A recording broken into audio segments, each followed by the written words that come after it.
এয়া আমাৰ ঘৰৰ খেতি ভেন্দি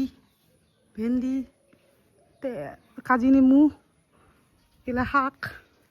কি শাক নাজানো এইগিলা মাৰ খেতি ভোল নেকি কিবা এইটো ভোল নে পানীলাও নে কিবা আৰু এইটো কলগছ চবতকৈ বেছি আচৰিত বস্তু এটা দেখাম আপোনালোকক এই ভেন্দি চাওক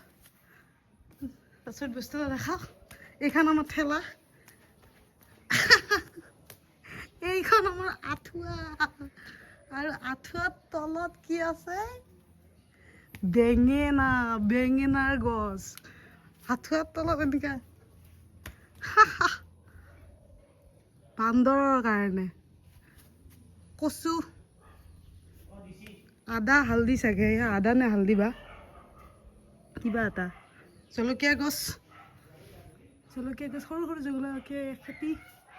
এই